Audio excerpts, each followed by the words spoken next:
Ils ont reconduit l'exploit Crystal Palace samedi après-midi, match à 16 h.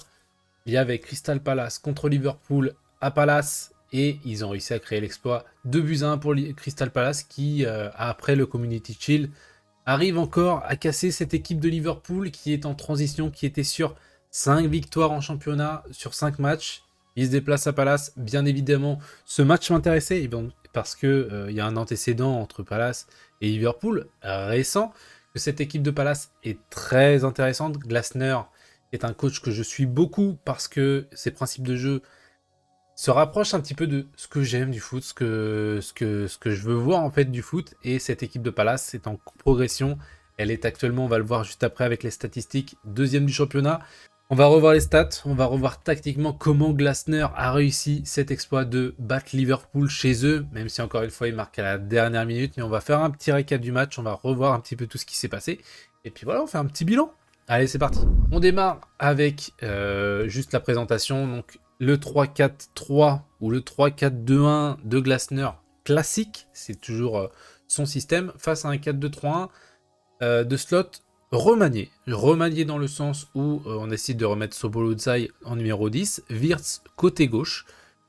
C'est la première fois qu'on les voit. Alors Sobolozai a déjà joué en 10, mais Wirtz à gauche, c'est la première fois qu'on le voit avec Liverpool, pardon. Et, et Alexander Isak qui est mis à la pointe de l'attaque. En face, on a un 3-4-3 très classique avec Ismail Assar et Jérémy Pino en numéro 10. Cette équipe de Palace, on le sait, c'est une équipe qui encore aujourd'hui est invaincue. C'est la seule de Première Ligue à être invaincue. 3 nuls, 3 victoires. Seulement 3 buts encaissés, la meilleure défense avec Arsenal. Et on sait que cette équipe de Palace, ce projet Glasner, c'est un projet défensif. Enfin, pas défensif, mais un projet où la défense est la clé.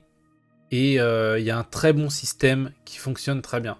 Là, donc, on voit vite avec les momentum. Hein, donc, une première mi-temps vraiment plus, à mon sens, beaucoup plus dominée par Palace, surtout dans la première demi-heure. Ou une deuxième mi-temps, vraiment, Liverpool a repris le dessus. Mais on va voir un petit peu qu'est-ce qui s'est passé dans ce match-là tactiquement pour que ça change et qu'il y ait un changement de statut entre la première et la deuxième mi-temps. On le voit au niveau des stats, 16 tirs à 20, donc quand même beaucoup d'occasions. Voilà, hein. Voilà. On va voir l'explication de pourquoi est-ce qu'il y a une différence telle de passes entre les deux équipes, mais ça reste évident, 24 tacles à 7. 24 tacles à 7, hop, un petit reboot, 10 fautes à 8, voilà. Un match équilibré avec deux styles vraiment différents, 72% de possession à 28. Voilà, tout est dit, même si la première mi-temps est un petit peu différente, mais bon, on va expliquer tout ça, on va expliquer ce qui s'est passé. Et on va l'expliquer notamment en commençant directement avec une occasion. En première mi-temps, dans les premières minutes du match, où Konaté se retrouve avec le ballon et se retrouve bloqué dans son système. Dans le sens où on a... Alors c'est inversé, je crois que c'est Gravenberch qui est ici et Sobolozai ici. On a une équipe de Liverpool qui est totalement pris dans le jeu. Pourquoi est-ce qu'ils sont pris dans le jeu? Ils ont la possession, on l'a vu juste avant, ils ont 72 possessions. Palace, c'est pas un problème. Ils laissent la possession du ballon à Liverpool, ils laissent créer le jeu. C'est eux qui ont mis des millions sur des joueurs de ballon. Eux, leur projet à Palace, c'est pas du tout ce système-là. Eux, c'est se projeter rapidement à la perte de balle. Les transitions offensives, c'est la plus grande force de cette équipe de Palace. Et pourquoi est-ce que c'est leur plus grande force? Parce que déjà, ils ont un système de bloquer l'axe à fond. Avec deux milieux de terrain, donc pour le coup qui étaient Wharton et Kamada, Pino et Ismail Assar, qui sont deux attaquants intérieurs, on va dire, qui sont en soutien de Mateta, mais qui, au moment où ça défend, sont dans l'axe. Ils ne vont pas se projeter. Et je vais vous expliquer comment ça se passe exactement. Donc là, on le voit sur l'occasion principale donc, de Konaté. Konaté qui se retrouve avec le ballon au milieu de terrain et qui n'a aucune solution. Il cherche à remettre à Van Dijk, mais dans la lenteur en fait de Konaté pour retransmettre le ballon, ils perdent le ballon et on le voit juste après une telle projection que on se retrouve avec 1, 2, 3, 4, 5, parce que Munoz va venir évidemment rajouter, plus Kamada, 6 joueurs qui rapidement dans la transition sont dans ta surface, sont devant ta surface, qui sont prêts à attaquer et mettre énormément de densité à l'avant du terrain. Hop, ça finit sur une passe de Mitchell. Mitchell qui met en retrait pour Munoz. Et Munoz qui tire sur Alisson, qui Alisson pour le coup sauve vraiment Liverpool sur la première mi-temps. Je sais pas quel est l'expected goal en vrai, enfin première mi-temps. Donc là, hein, c'est général, 2,92, 2,14 d'expected goal. La première mi-temps, c'est 2 d'expected goal pour Palace, hein, qui revient avec 1-0 à la mi-temps. Donc un expected goal qui est supérieur au nombre de buts marqués. C'est assez rare pour que ça soit le cas. Et 0,39 pour Liverpool. Donc ça, c'est une première occasion un petit peu symbole de cette première mi-temps. Énormément de projections à la transition, à la récupération pour Palace. Mateta Konaté, ça a été un choix, je pense, de Glasner de mettre Mateta sur Konaté. Et il y a eu un gros duel d'hommes costauds pour le coup. Remporté un petit peu par Mateta sur la première mi-temps, dans le sens où il arrive à vraiment embêter Konaté sur les relances de balles. Il arrive à l'embêter aussi sur les duels aériens. Et Mateta arrive à beaucoup plus contrôler le ballon pour remettre derrière sur des Pino Kamada qui avancent dans le terrain. Donc on a eu un gros duel. On a même cette occasion de Mateta, hein, qui se retrouve seul face à Alisson. Après que Konaté, dans la profondeur, fait une mauvaise interprétation du ballon, que Mateta récupère et qui va au but. Mais du coup, un duel très intéressant entre les deux joueurs, remporté par Mateta sur la première mi-temps, peut-être un peu plus dominé sur la deuxième mi-temps par Konaté. Ce que je voulais vous montrer, c'est que cette équipe, le principe de Glasner, c'est qu'en fait, il a donc 2 milieux. Donc il a une base de 3 défenseurs centraux. Gueye, Lacroix, Richard, qui sont 3 bons défenseurs centraux. Il a 2 pistons, Mitchell et Munoz, qui sont 2 pistons qui, il me semble, sur la saison dernière, c'est dans les défenseurs, ils font partie du top 5 des joueurs qui ont plus de buts ou de passes décisives sur la saison. Donc des défenseurs qui sont impactants. La vitesse qu'ils ont et le nombre de sprints, notamment Munoz, où je l'ai analysé pour le coup en début de saison, qui fait énormément de courses, c'est celui qui faisait le plus de sprints, il me semblait, je crois que sur la première journée, c'est celui qui fait le plus de sprints de tous les matchs confondus. Mais c'est 2 joueurs, Mitchell et Munoz, qui font énormément de courses, qui sont très première ligue dans le sens où il y a de l'intensité, il y a beaucoup de courses à haute intensité.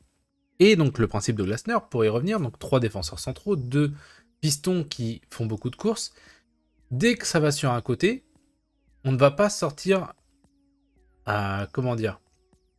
On ne va pas forcément sortir sur le temps de passe. C'est plutôt Mitchell, par exemple, quand ça va aller sur Connor Bradley. Mitchell qui va venir mettre un pressing et Pino qui va rester dans ce côté axial et venir mettre un pressing venant de l'axe. D'accord ? Le but n'est pas de venir derrière Mitchell et de créer de l'espace du coup dans cet endroit-là. C'est vraiment de garder le contrôle du milieu de terrain. D'accord ? Et quand ça va de l'autre côté, c'est le même système. Dans le sens où on a Ismail Assar qui va rester dans l'axe, bloquer l'axe. C'est le plus important pour Glasner, c'est de bloquer, là, d'avoir une zone centrale en fait. Cette zone centrale-là, Glasner, il veut la contrôler. Il veut pas qu'il y ait de jeu dans cet espace-là. Et on va le voir après pourquoi Liverpool a réussi à s'en sortir, notamment un peu plus en deuxième mi-temps. Donc on veut bloquer cet axe-là. Mateta est toujours sur le défenseur central, met beaucoup de pression. Et ce système de milieu de terrain en pentagone est très dur à déstabiliser. Et ça posait énormément de problèmes pour Liverpool sur la première mi-temps. Et en même temps, ce pentagone, quand il récupère le ballon avec les 2 pistons, quand ça se projette, on l'a vu juste avant, ça pose énormément de soucis parce qu'il y a beaucoup de monde qui se projette dans la surface. Donc pas de possession, de la transition très verticale, voilà le projet Glasner, et contrôler l'axe au milieu de terrain. Qu'est-ce qui se passe du coup pour Liverpool pour qu'ils puissent aller mieux ? Donc je vous rappelle, on est dans un système comme ça, donc avec Zopolozai en 10, McAllister, Gravenberch, Bradley. Slot à la mi-temps change, remet Zopolozai arrière droit, comme on l'avait vu sur le match notamment d'Arsenal par exemple. Il remet Wirtz dans l'axe et on fait rentrer Cody Gakpo sur le côté gauche. Du coup, tout change un petit peu à Liverpool, puisqu'on remet Wirtz qui a quand même un petit peu plus de technique que Zopolozai, même s'il fait pas un bon début de saison, entre guillemets, Wirtz, parce qu'on l'attend un petit peu plus dans la passe, on l'attend un petit peu plus dans le fait de faire des bons choix, etc. Mais Wirtz ramène une qualité technique au milieu de terrain qui permet de jouer dans les petits espaces. Et pour le coup, c'était le joueur qu'il fallait. Parce que, comme on le sait, comme je vous l'ai présenté juste avant, Glasner veut contrôler ce milieu de terrain. Donc il faut forcément mettre des joueurs techniques pour aller dans ce milieu de terrain. Et Wirtz a vraiment apporté beaucoup plus de technique, beaucoup plus de qualité technique au milieu de terrain. Et du coup a réussi à basculer un petit peu ce bloc de Palace. Avec ce trio Gravenberch, Wirtz et McAllister qui du coup est un milieu de terrain plus cohérent, qui ramène beaucoup plus de dangerosité. On a vu un Isaac aussi qui s'est réveillé quand même en deuxième mi-temps, qui a été un petit peu plus en relation avec Gakpo. Un Salah qui, comme on le voit sa note, hein, il n'a pas été bon encore une fois. Salah qui a un début de saison assez compliqué quand même. Il a un début de saison assez compliqué. Il n'est pas forcément mauvais, mais il crée rien, quoi. C'est 0 duel gagné sur 5. C'est trop peu pour un Salah qu'on attend beaucoup plus fort. Et vraiment, Gakpo ramène quelque chose, même si il réussit pas tout ce qu'il fait, il te ramène de l'activité. On a aussi la rentrée de Chiesa à la place de Florian Wirtz qui, pour le coup, est impactante puisque il marque ce but pour l'égalisation. Et ensuite, on a le dernier but. Moi, pour vous dire, je n'ai pas vu ce but de Crystal Palace parce qu'en fait, à la 90e, quand Chiesa égalise, à la 87e, je vois le temps additionnel, je vois 5 minutes, je vais jusqu'à la 92e, je m'arrête, je me dis bon, c'est bon, ça va finir à un partout. Finalement, Palace, pour moi, a remporté son match en faisant match nul contre Liverpool, qui a gagné 5 matchs juste avant. Liverpool, on sent quand même que sur la deuxième mi-temps, c'est fort, c'est solide. Il y a quand même un grand projet à mener pour Arnaud Slot avec cette équipe de Liverpool. Il y a un effectif plus que fourni et plus qu'intéressant. Donc je me dis, ça va finir avec ce 1 partout. J'ai basculé sur le match Atlético Real.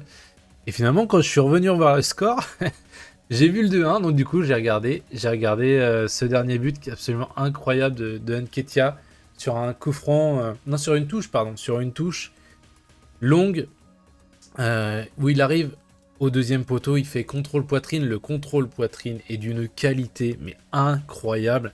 Il arrive à s'emmener le ballon sur son pied gauche pour ensuite finir le contrôle et la frappe enchaînée, même si il est proche du but, hein. Il est à la limite du hors-jeu, et la qualité du contrôle de s'orienter les épaules pour qu'il atterrisse pile au niveau de son pied, c'est magnifique. Et au final, même si on n'a pas vu Palace de la deuxième mi-temps, parce que voilà, je vous l'ai montré, hein, l'expected goal de la deuxième mi-temps de Palace est beaucoup moins conséquent. Ils ont quand même leurs petites occasions, etc., bien évidemment en transition. Mais Liverpool a largement dominé cette deuxième période, vient conclure dans les dernières minutes. Tu te dis, bon, le 1 partout finalement est mérité, chacun sa mi-temps un petit peu, voilà. Et finalement, Palace arrive à renverser cette équipe de Liverpool. Une équipe de Palace qu'on va suivre bien évidemment, hein, qui du coup est troisième avec la victoire d'Arsenal. J'avais dit qu'elle était deuxième et finalement elle est troisième. Pas de défaite, 3 nuls, 3 victoires, en sachant qu'ils ont rencontré, ils n'ont pas rencontré que les équipes de bas de classement, hein. Et ils ont gagné contre Aston Villa, 3-0, 1 partout contre Forest. Ils ont battu un autre gros, non, 0-0 Sunderland, et ils battent West Ham, et du coup ils battent Liverpool. Ouais, ils ont dit qu'ils avaient joué Tottenham, mais non, ils n'ont pas joué Tottenham du coup. Donc voilà pour cette équipe de Palace qui va être à suivre cette saison, qui est la seule équipe invaincue du coup en Première Ligue. N'hésitez pas à me dire dans les commentaires si vous avez vu ce match-là, ce que vous pensez de Palace, ce que vous pensez de Liverpool, même si moi je suis pas très inquiet pour Liverpool. Pour moi c'est un petit arrêt dans leur série. Je pense qu'ils vont maîtriser cette Première Ligue, ils ont l'effectif pour. Mais voilà, n'hésitez pas à me dire dans les commentaires ce que vous avez pensé de ce match-là. Vous abonner, likez la vidéo, puis on se dit à la prochaine pour une vidéo. Ciao!